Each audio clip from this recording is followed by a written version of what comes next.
الحمد للہ وکفا وسلام علی عبادہ الذین اصطفیٰ اما بعد فاعوذ باللہ من الشیطان الرجیم بسم اللہ الرحمن الرحیم۔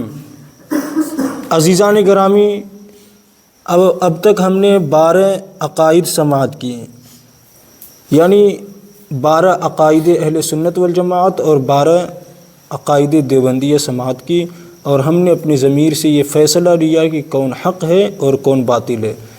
اب 7 عقیدے اور باقی رہ گئے ہیں، ان کو سماعت کریں اور یہ فیصلہ کریں کہ کون حق ہے اور کون باطل ہے۔ عقیدہ نمبر 14، اہل سنت والجماعت کا عقیدہ ہے کہ اللہ تعالیٰ نے اپنے محبوب محمد رسول اللہ صلی اللہ تعالیٰ علیہ وسلم کو اپنے کرم کے تمام خزانوں اور نعمتوں کے جملہ خزانوں کا مختار بنا دیا۔ سبحان اللہ۔ یہ اہل سنت والجماعت کا عقیدہ ہے کہ اللہ تبارک و تعالیٰ نے اپنے محبوب صلی اللہ تعالیٰ علیہ وسلم کو دنیا کے تمام خزانوں کا مختار بنا دیا ہے۔ کیا مختار بنا دیا؟ اللہ تبارک و تعالیٰ کی جتنی نعمتیں ہیں، خزانے ہیں، نبی پاک صلی اللہ تعالیٰ وسلم ان خزانوں کے مختار ہیں، مالک بنا دیا ہے اللہ تبارک و تعالیٰ نے۔ اب اس کے متعلق عقائد دیوبندیہ سماعت کریں کہ دیوبندیوں کا عقیدہ ہے کہ جس کا نام محمد علی ہے، معاذ اللہ، بولے معاذ اللہ۔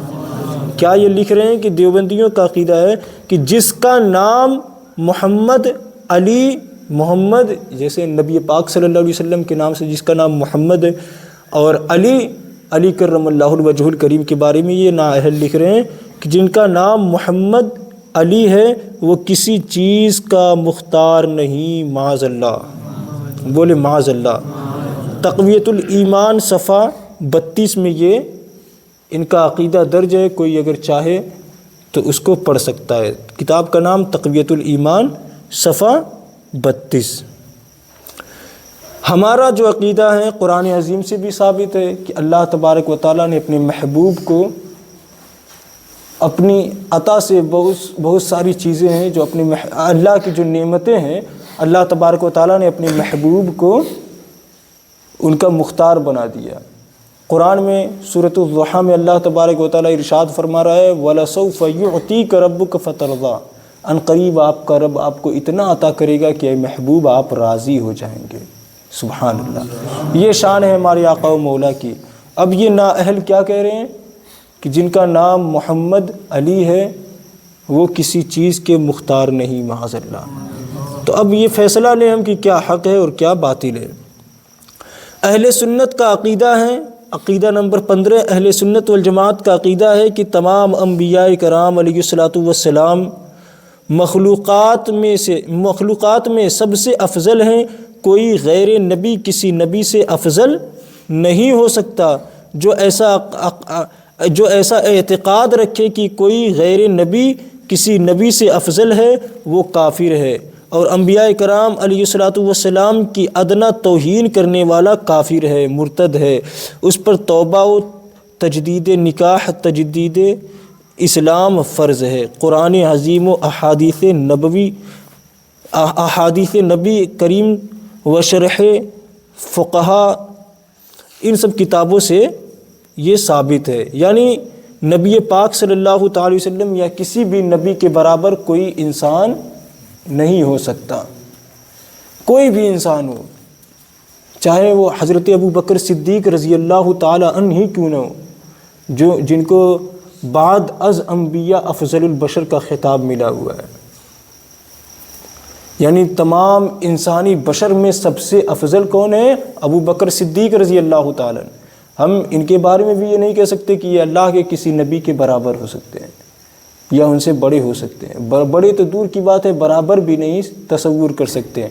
اللہ تبارک و تعالیٰ نے اپنے محبوبین بندوں کو یعنی انبیاء کرام علیہ الصلاۃ والسلام کو وہ مرتبہ دیا ہے کہ ان کے برابری کوئی نہیں کر سکتا انبیاء علیہ الصلاۃ والسلام کا۔ جو ان سے برابری کرے وہ بھی کافر ہے، جو ان سے بڑا کسی کو مانے تصور کرے انسانوں میں وہ بھی کافر ہے، اور انبیاء علیہ الصلوۃ والسلام کی شان میں ادنا سے بھی ذرا سا بھی گستاخی اگر کوئی کرتا ہے تو وہ کافر ہو جاتا ہے، مرتد ہو جاتا ہے. اس پر توبہ فرض ہے، تجدید نکاح کرے، پھر تجدید اسلام کرے.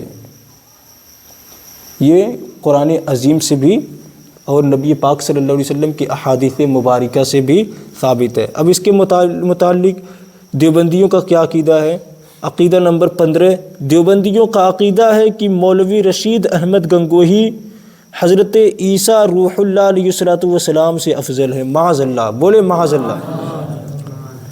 مولوی رشید احمد گنگوہی کے بارے میں یہ لکھ رہے ہیں کہ مولوی رشید احمد گنگوہی حضرت عیسیٰ علیہ السلام سے افضل ہیں. معاذ اللہ، کیونکہ انہوں نے تو صرف مردوں کو زندہ کیا، مگر ہمارے گنگوہی جی نے مردوں کو زندہ کیا اور زندوں کو مرنے بھی نہ دیا. معاذ اللہ، بولے معاذ اللہ. دلیل کیا دے رہے ہیں کہ رشید احمد گنگوہی جو ہیں یہ حضرت عیسیٰ علیہ السلام سے افضل ہیں. کیوں؟ کیونکہ عیسیٰ علیہ السلام نے مردوں کو زندہ کیا اور رشید احمد گنگوہی نے تو زندوں کو مرنے نہ دیا. معاذ اللہ. اب قرآن کہہ رہا ہے کل نفس ذائقۃ الموت، ہر نفس کو موت کا مزہ چکھنا ہے. ہر نفس کو موت کا مزہ چکھنا ہے. یہ رشید احمد گنگوہی مر گیا، لیکن حضرت عیسیٰ علیہ السلام تو زندہ ہیں. عیسیٰ علیہ السلام مردوں کو زندہ کرتے تھے. اللہ تبارک و تعالیٰ نے ان کو معجزہ عطا کیا. اب یہ اپنے رشید احمد گنگوہی کے بارے میں لکھ رہے ہیں کہ یہ زندوں کو مرنے نہ دیا، وہ تو خود مر کے قبر میں پڑا ہوا ہے. اس پر تشدد ہو رہا ہوگا، اللہ تبارک و تعالیٰ کا قہر نازل ہو رہا ہوگا. وہ اللہ بہتر جانتا ہے. اللہ بہتر جان رہا ہے اس کے ساتھ کیا سلوک ہو رہا ہوگا، ہم تو یہاں سے نہیں بتا سکتے. لیکن اس کے کفری الفاظ جو لکھے گئے ہیں اس کتاب میں، اس کے عقائد و نظریات بیان کیے گئے ہیں، اس بنا پر تو یہی اس بات ثابت ہو رہی ہے. اس پر دنیا میں علماء کرام نے کفر کا فتویٰ صادر کر دیا ہے. ہم اسی پر اعتقاد کریں گے، ہم اسی پر ایمان رکھیں گے کہ اس کے کفر کی بنیاد پر اس پر کفر کا فتویٰ لگا ہوا، وہ کافر و مرتد مرا ہے. اس پر تو عذاب الہی ہو رہا ہوگا نا. تو کیسے وہ جب دوسروں کو زندوں کو لکھے ہیں سب کہ زندوں کو مرنے نہ دیا، تو وہ کیوں مر گیا؟ اسے بھی زندہ ہونا چاہیے نا. یعنی وہ جس کو جلایا، مرنے نہ دیا کا مطلب کہ وہ زندہ ہوگا. کہاں ہیں وہ لوگ جن کو اس نے زندہ کیا؟ معاذ اللہ رب العالمین.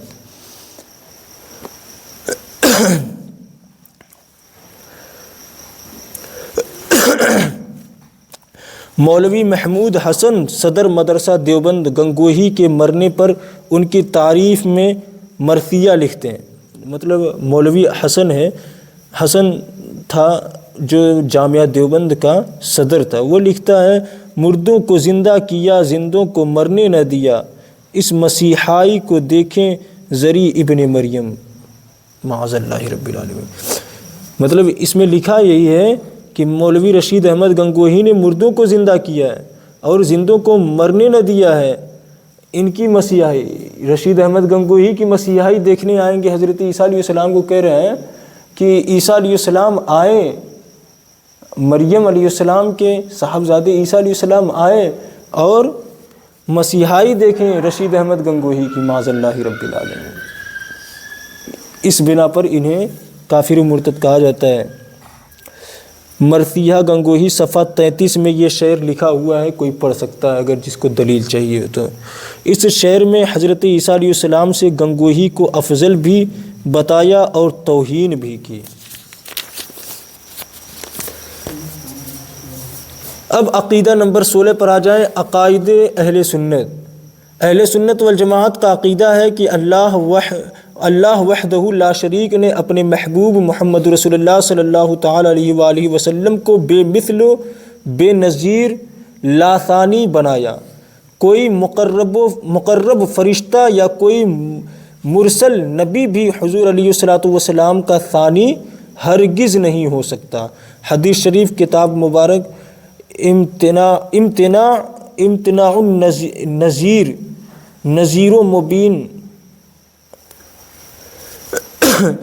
یعنی اللہ تبارک و تعالیٰ نے اپنے محبوب صلی اللہ تعالیٰ علیہ وسلم کو بے مثل بنایا، لاثانی بنایا۔ نبی پاک صلی اللہ تعالیٰ علیہ وسلم کا سایہ نہیں تھا، جو تمام انبیاء میں خوبیاں تھیں وہ تنہا اللہ تبارک و تعالیٰ نے اپنے محبوب دانائے غیوب صلی اللہ تعالیٰ علیہ وسلم کے اندر ڈال دی۔ یہ شان نبی پاک صلی اللہ علیہ وسلم کی، ان کا کوئی مثل نہیں ہے۔ اب یہاں دیکھیں، اب اس کے مطابق دیوبندیوں کا کیا عقیدہ ہے؟ دیوبندیوں کا عقیدہ ہے کہ بانی اسلام علیہ الصلوۃ والسلام کا ثانی رشید احمد گنگوہی ہے۔ معاذ اللہ، بولے معاذ اللہ۔ چنانچہ ان کے مرنے پر ان کی تعریف میں مولوی محمود حسن دیوبندی لکھتا ہے، جہاں زباں پر اہل احوا کی ہے کیوں اعلو حبل، شاید اٹھا عالم سے کوئی بانی اسلام کا ثانی۔ معاذ اللہ، مطلب زباں پر اہل و احوا کے ہیں کیوں اعلو حبل، شاید مطلب یہ اپنا مرثیہ لکھ رہا ہے کہ یہ رو رہے ہیں، گڑ گڑا رہے ہیں، کس بنا پر؟ کہ اٹھا عالم سے کوئی بانی اسلام کا ثانی، یعنی نبی کونین صلی اللہ تعالی وسلم جو اسلام کے بانی ہیں، جو قرآن عظیم جن پر نازل کیا گیا ہے، یہ رسول اللہ صلی اللہ تعالی وسلم کی شریعت ہے۔ قرآن جو ہے نبی پاک صلی اللہ تعالی وسلم پر نازل کی گئی ہے، اس لیے انہیں بانی اسلام کا خطاب بھی دیا جاتا ہے۔ تو یہ بانی اسلام کا ثانی کس کو بتا رہے ہیں؟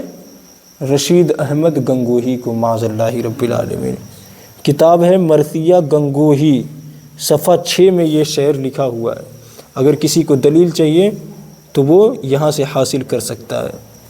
اس بنا پر ہم انہیں کافر و مرتد کہتے ہیں۔ اہل سنت والجماعت کا عقیدہ ہے کہ مسلمانوں کو اس طرح بھی مانگنا جائز ہے کہ اے اللہ ہم کو تو دے اپنے محبوب کے صدقہ میں، اور اس طرح بھی مانگنا جائز ہے کہ یا رسول اللہ ہم کو آپ دیجئے اللہ کے حکم سے، جل جلالہ و صلی اللہ تعالی علیہ وسلم۔ اسی طرح اولیاء اللہ سے ان کو مظہر اون الہی جانتے ہوئے مانگنا بھی جائز ہے۔ یہ قرآن عظیم و تفسیر عزیزی و فتاوی عزیزیہ یہ کتاب کے دلائل ہیں، یعنی قرآن عظیم سے یہ بات ثابت ہے کہ ہم اللہ تبارک و تعالیٰ سے نبی پاک صلی اللہ علیہ وسلم یا اللہ کے مقرب بندوں کا وسیلہ دے کر کے دعائیں مانگ سکتے ہیں، ٹھیک ہے؟ اور یہ بھی کہہ سکتے ہیں کہ یا رسول اللہ آپ ہم کو عطا کیجئے اللہ کے حکم سے، ٹھیک ہے؟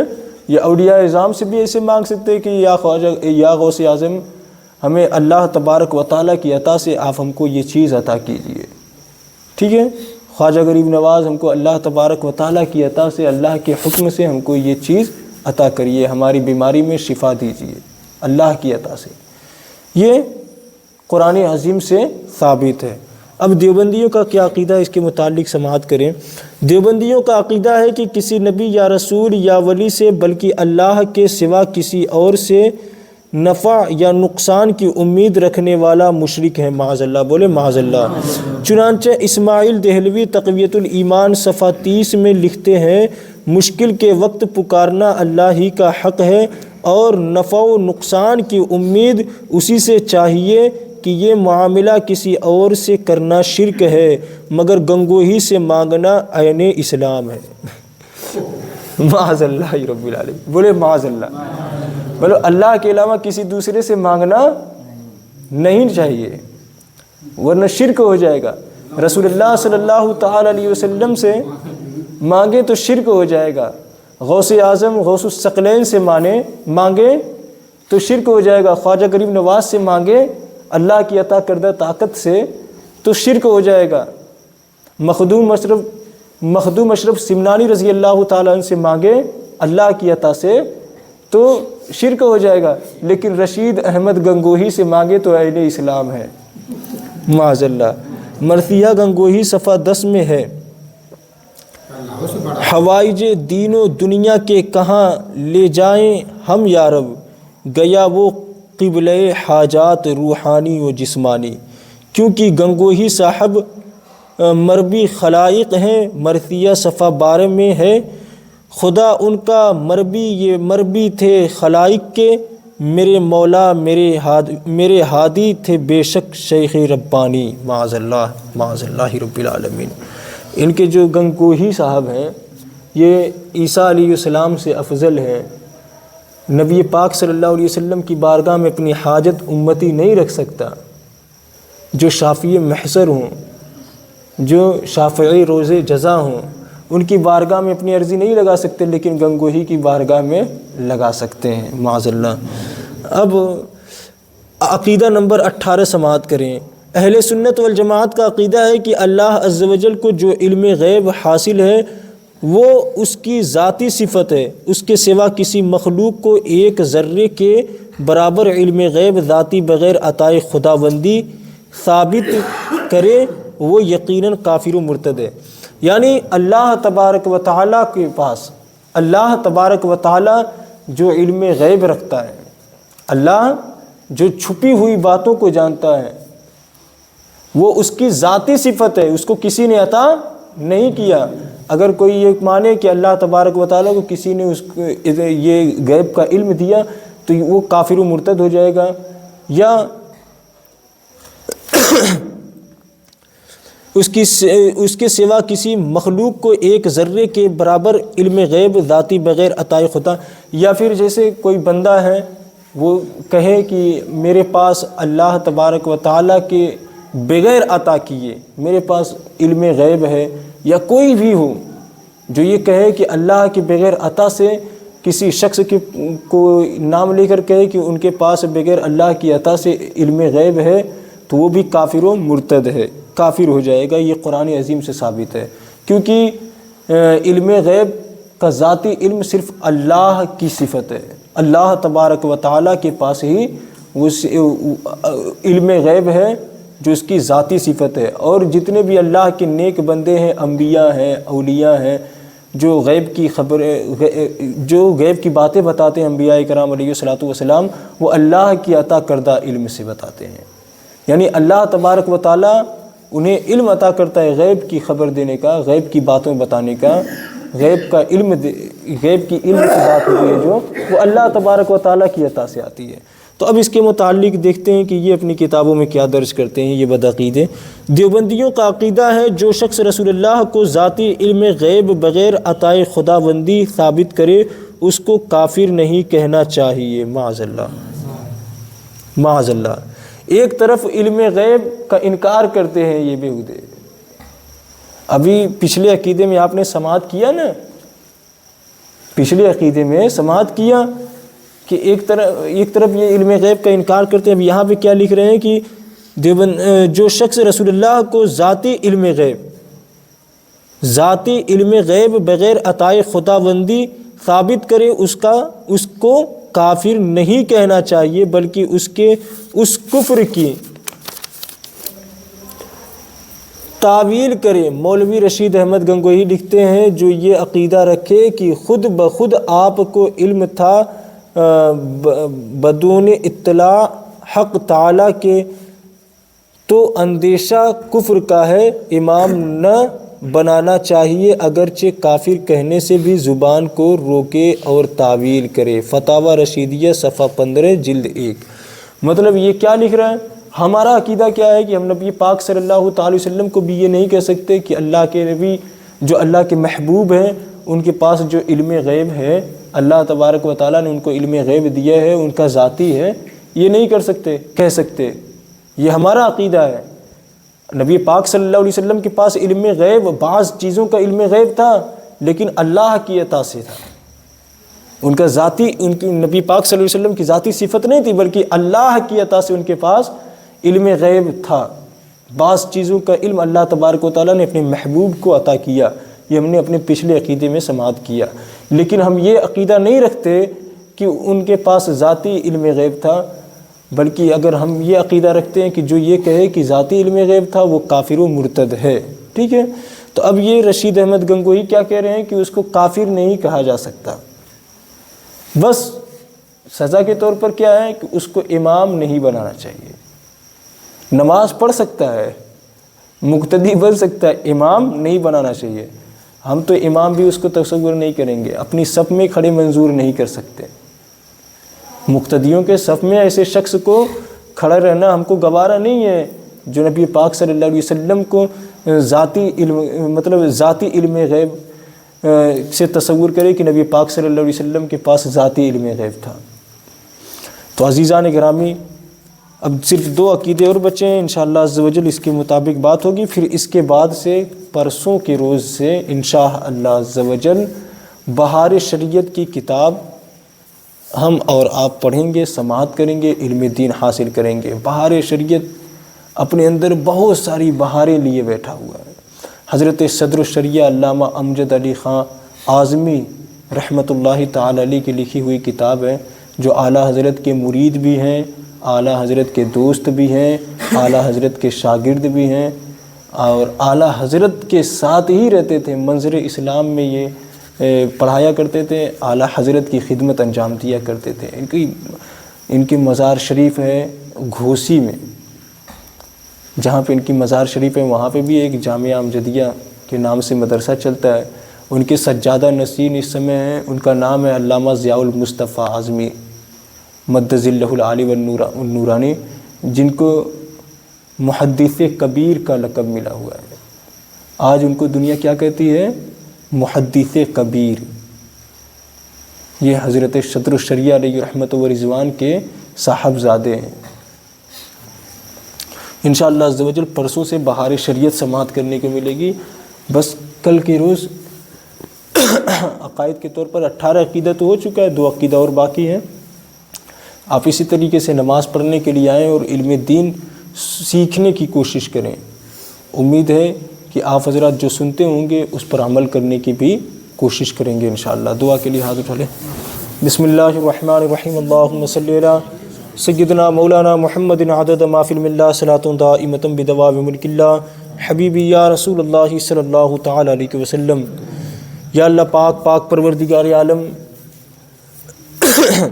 ہم نے جو عقائد کے متعلق باتیں کی ہیں رب کریم، ہمارے کہنے سننے میں کسی قسم کی لغزش، خطائیں، کوتاہیاں ہو گئی ہو، اپنے فضل و کرم سے معاف فرما۔ مولا کریم، ہم اپنی زبان سے تیری بارگاہ میں توبہ و استغفار کرتے ہیں، اگر ہم سے سننے میں، کہنے میں، بولنے میں اگر لغزش ہو گئی ہو، اپنے فضل و کرم سے معاف فرما۔ ہم کلمہ شہادت پڑھتے ہیں، پروردگار عالم ہماری کلمہ شہادت کو اپنی بارگاہ میں قبول فرما، ہماری ایمان میں مضبوطی عطا فرما۔ میرے ساتھ مل کر پڑھیں، اشہد اللہ الہ الا اللہ وحدہ لا شریک لہ واشہد ان محمدا عبدہ ورسولہ۔ پاک پروردگار عالم اپنے حبیب کے صدقہ و توفیل میں ہماری دعاؤں کو اپنی بارگاہ میں شرف قبولیت کا درجہ عطا فرما۔ ہمیں نیک عمل کرنے کی توفیق عطا فرما، گناہوں سے بچنے کی توفیق عطا فرما، ہم سب کو صراط مستقیم پر گامزن فرما، ہمارا خاتمہ ایمان کے ساتھ عطا فرما۔ ان اللہ و ملائکتہ یصلون علی النبی یا ایھا الذین آمنوا صلوا علیہ وسلموا تسلیما۔ اللہم صلی علی سیدنا مولانا محمد وبارک وسلم۔ صلوا علیہ صلاۃ و سلام علیک یا رسول اللہ صلی اللہ تعالی علیہ وسلم۔ سبحان ربک رب العزۃ عما یصفون وسلام علی المرسلین والحمد للہ رب العالمین۔